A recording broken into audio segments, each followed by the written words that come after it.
امروز قرار شما رو با سبک جدیدی از مدل‌های سه‌بعدی آشنا کنم. آماده ای؟ بله، بزن بریم. سلام بچه‌ها، امیدوارم حالتون عالی باشه. سلام.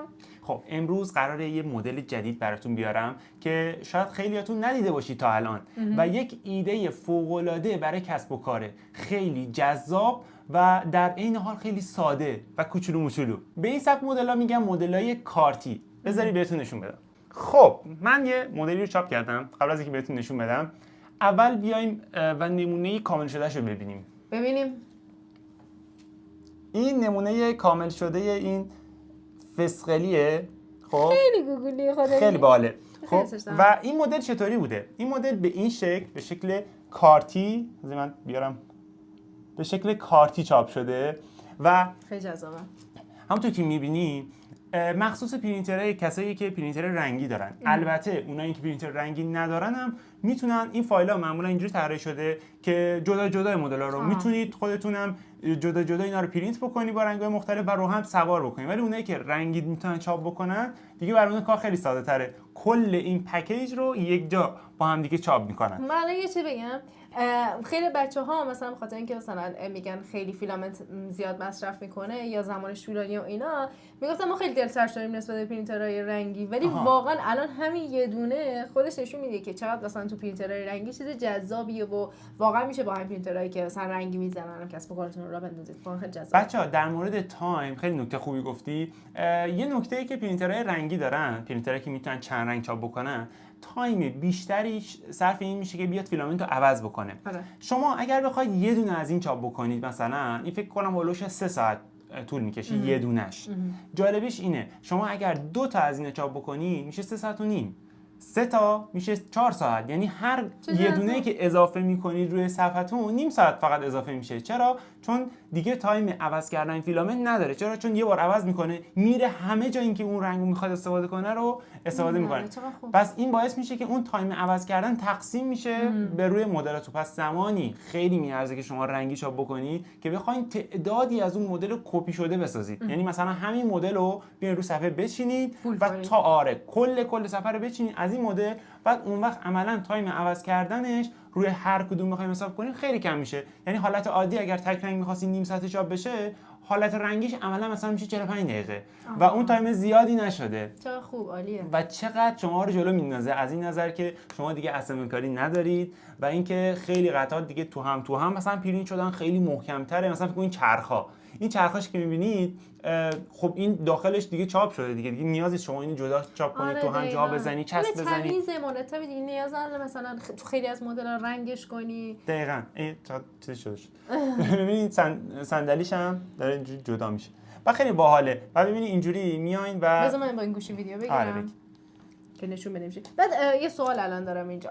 یکی این که مثلا نسبت به هدر رفته فیلامنت هم این اصلا خیلی چیزی نیست که مثلا انقدر فیلامنت هدر رفته. چرا مثلا شما میخواید فیگور خیلی بزرگ مثل این که رنگی باشه، هدر رفته فیلامنت بیشتره، ولی خب مثلا چنین چیزایی واقعا هدر رفت نداره که شما رو دردسرای رنگامیزی اینا رو ندارید و اینکه خب مثلا رنگ کردن این چنین چیزایی شاید اساساً مثلا رنگش بپره. حالا می چی میگم، نه اینکه رنگامیزی بد باشه، نه، تو خیلی از مدل‌ها مثلا فیگورا اینا رنگامیزی خیلی مهمه، خیلی خوبه فلانه، مثلا کیفیت بالا میبره، ولی چنین چیزایی نه. بعد و اینا میگن لگو نه ببینید اینا میخواین اگه سرچ بکنین اسمشو باید سرچ کنین کیت کارد، یعنی کاردایی که به صورت کیتن و در نهایت هم میتونن اینا رو بشکنن، از این فریم دورش جدا بکنن و بیان اینا رو با هم دیگه سرهم بکنن. الان سرهمش کنیم؟ آره بیایم این سرهم کنیم. یه دونه سرهم شده که داریم ولی میخوام اینجا هم با هم دیگه دوباره سرهمش بکنیم. خب ابزاری که ما لازم داریم یه دونش از این سیمچینا کفچیناست با کاتر. چرا؟ برای اینکه می‌خوایم اینا رو جدا بکنیم بشه دیگه. مثلا بعضی قطعات ممکن اینجوری مثلا با دست ضربه بزنی اینجوری کنده شه، خیلی راحت‌تر. بعضیش ممکن مثلا اینجوری حالا سفت‌تر باشه. اونا رو میایم اینجا با این جدا می‌کنیم.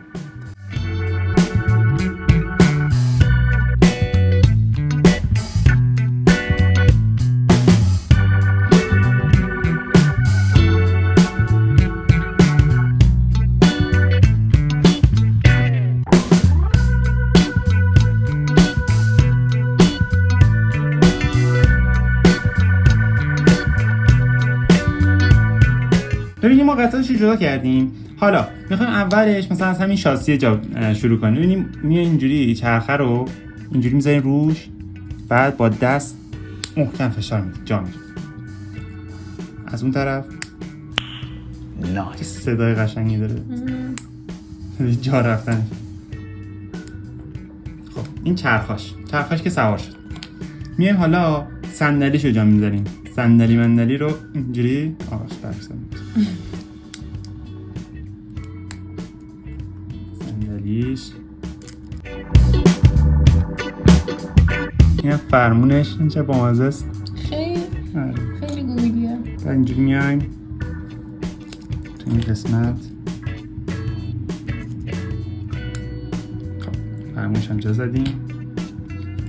خب میمونه باک بنزینش که از این پشت باید جا بزنیم.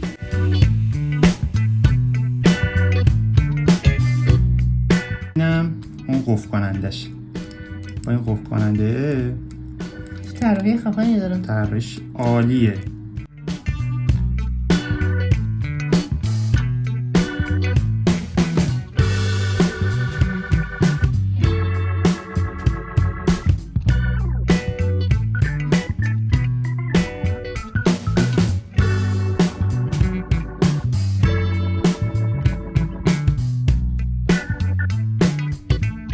از این طرح‌ها فقط طرح این ماشینه نیست، یه سری طرح‌های این شکلیه، یه سری کامیون مثلا ارتشی و سری جیپ‌های ارتشی هستش و کلی طرح متنوع دیگه هست. حالا مثلا یه سری طرح‌های از این چیزای استار وارزی طوره، مثلا چی بهش میگن فضاپیما و اینجور چیزاست. یه سری‌ها طرح‌های هواپیما هستش، رنگ‌های مختلف و ایناست و کلاً کیت کارت رو میتونید سرچ بکنید، کیت کارت مدل، و توی خیلی از سایت‌ها به صورت رایگان میتونید مدلاشو دریافت بکنید واسه خودتون بسازید و ازش کسب درآمد داشته باشید. بچه‌ها خیلی باحال و خفنه.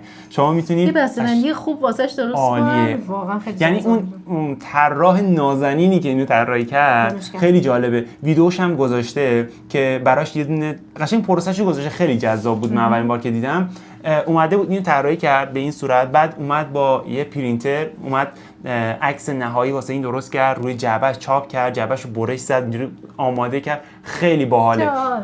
و همینجوری برای بقیه این چیزا هم شما همین کارو میتونید بکنید. میتونید بیاین واسه شون یه جعبه خیلی خوشگل درست بکنید مقوایی طور، بعد اونا رو برش بزنید، پاکت درست بکنید و اینا رو بذارید توش. دیدین که مدلش حالت صفحه‌ای طوره، خیلی کوچیک و جمع و جور میشه و جون میده این که اینا رو توی توی مثلا سایتایی که مثل دیجیکالا اینا یا مثلا توی شهر کتابا اینو گذاشت تو پیج اینستا. تو پیج اینستا خیلی مدلاش گوگلی و باحالن. دیدین که چقدر راحت نصب شد و چه کیفیتی داشت. اگر پرینترتون رنگیه که خیلی کارتون راحت‌تره، اگرم نیست اصلا جای نگرانی نیست براتون. شما میتونید اصلا خود این فریم رو درست کنید، بعد مدل‌ها رو اصلا دونه دونه چاپ بکنید رنگی، یعنی با فیلامنت‌های مختلف چاپشون بکنید و اصلا بیاین خودتون تو اون فریم چسب بزنید که اون طرف اون حس کندن چیزا داشته باشه. خیلی باحال میشه واسه. خیلی باحال بودش. امیدوارم از این ویدیو لذت برده باشید، ازش کلی ایده گرفته باشید. تموم نشد کجا؟